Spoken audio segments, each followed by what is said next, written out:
uvaženom kolegi Pernaru na ovoj raspravi.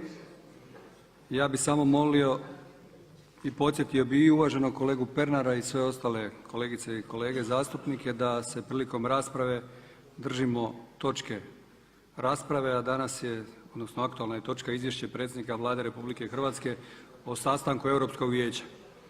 Vi ste se u svojoj raspravi dotakli puno tema koje nisu predmet rasprave, pa bih vas molio i kod replika i kod odgovora na repliku da se držimo teme rasprave. Prvi se za repliku javio uvaženi kolega Miro Bulj. Izvolite. Hvala lijepa gospodine potpredsjedniče. Kolega Pernar, održali ste sada ovdje jedan monolog nama saborskim zastupnicima poimajući nas sve pod jedan istovjetan predznak. Ja osobno kažem da se ne slažem sa 99,9% poteza NATO-a. Ali vi kažete da sam lutka na koncu.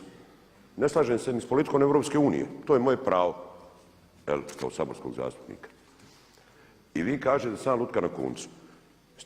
Da vam kažem da se vi lutka na koncu Moskve.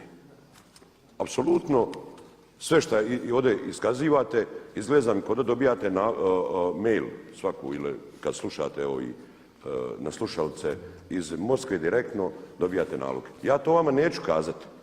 Bila Moskva, bio Washington, ja imam svoj stav.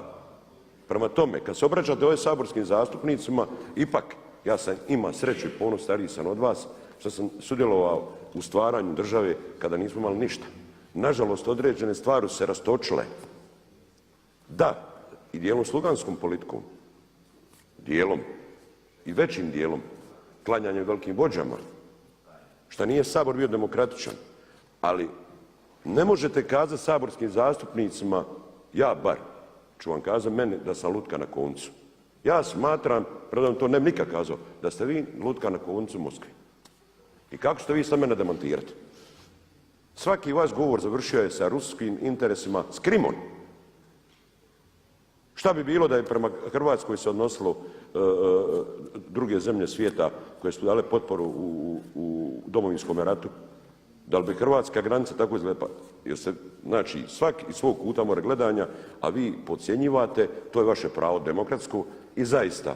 A koliko govori u ovome Saboru, ja sam se nagovorio u prošlom mandatu, bio sam najaktivniji, a zaista nikad nisam vidio da 3 zaredom budu Ivan Pernar, Ivan Pernar, Ivan Pernar, ali to dozvoljava Poslovnik, imate na to pravo. Hvala lijepo. Zahvaljujem uvaženom kolegi Bulju. Sljedeći odgovor na repliku, uvaženi kolega Pernar, izvolite. Poštovani kolega Bulj, ja duboko cijenim to da vi imate stav i da recimo kažete ja se ne slažem s time što NATO radi, na primjer, i da su oni krivi za tu izbjegličku krizu i tako dalje. Međutim, vi kao zastupnik, kad je izglasavanje Vlade, dižete svoju ruku za tu Vladu ili protiv te Vlade, odnosno za tu slugansku politiku ili protiv nje.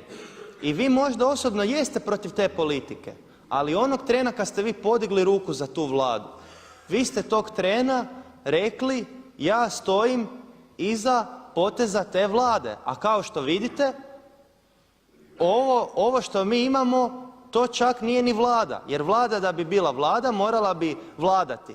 A osnovni element vladanja je donošenje odluka.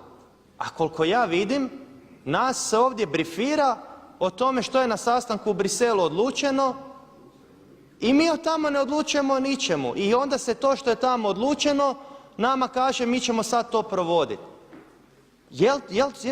O čemu mi pričamo? Gospodine Bulj, pozivam vas da ako stvarno se ne slažete s tom politikom, pokažite i u trenutku kad se glasa da se ne slažete, a ne samo govoriti ja sam protiv Europske unije, ja sam protiv NATO-a, a kad se glasa onda se glasa za Vladu koja je i za EU i svu tu kalvariju našeg naroda i za NATO pakt. Hvala.